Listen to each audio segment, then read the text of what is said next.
game on the line. Draymond dribbles it out, and Kevin Durant calls him out for it. And you may say that he might have been a bit too demonstrative, certainly for somebody as potentially sensitive as Draymond Green. And Green's first thought is to go down the road about that decision in the middle of just the heat of the battle in early November. It really is kind of coming from a certain spot that you wouldn't normally expect it to come from.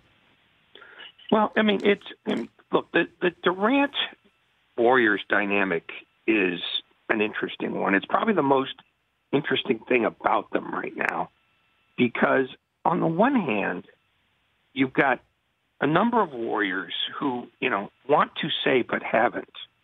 What more do you want? What is it we're not providing you?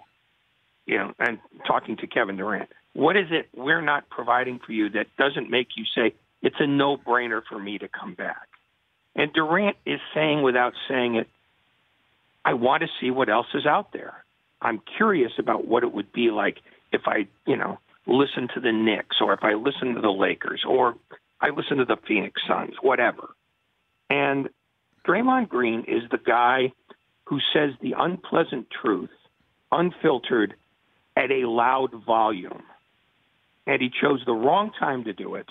He chose the wrong venue to do it. And he chose the wrong way to do it.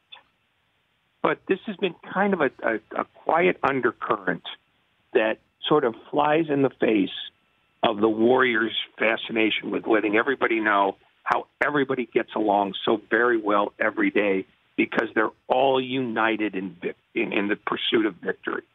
Well, there's more than victory again. This is about what's coming after this. I mean, they've reached the point where they assume a championship because everybody does.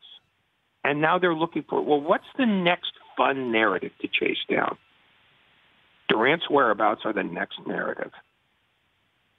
Well, I guess in the short term as well, the whereabouts and readiness of Steph Curry would be of interest, certainly, since you'd think that it wouldn't have been Draymond Green dribbling the ball out to start this whole thing off this week if Curry was healthy, and more wins is exactly the deodorant that's required for this sort of thing. What can you tell us about that? Any idea when he comes back?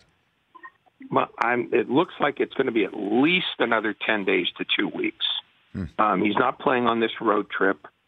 They haven't even said they haven't even given a date for when they're going to reevaluate him. So I think this might be a while. But I think one of the things that's going to happen is that Curry is going to be more sort of present around the team, even though, he doesn't have to be. Because part of why this all blew up, I think a lot of people believe, is because Curry wasn't there on the Monday night. And Curry is the one thing around which everybody can unite, because all the players not only respect him, but love him for the way he has not acted like your standard diva/superstar. And they all recognize that he was the guy who was at Golden State before everybody else. So he's got cachet that nobody else has.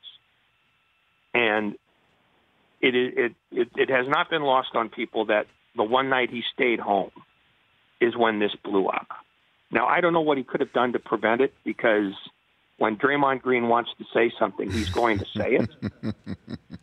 But, there's always that backstory that the one thing that keeps this all sort of together more than anything else, of all the things that bind them, the thing that binds them most is Curry.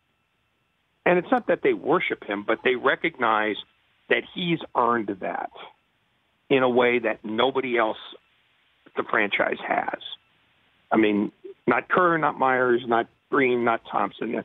Curry is the core of this all. Mm-hmm.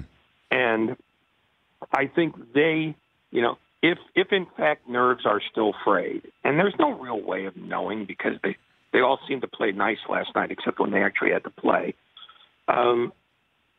that Curry's presence is the one calming influence that that they all agree on.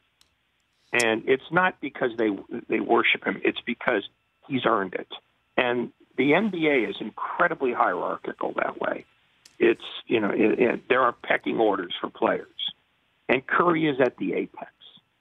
So that when he's around, things are calmer because he's the one guy who doesn't insist on his place. They give it to him because he doesn't insist on it.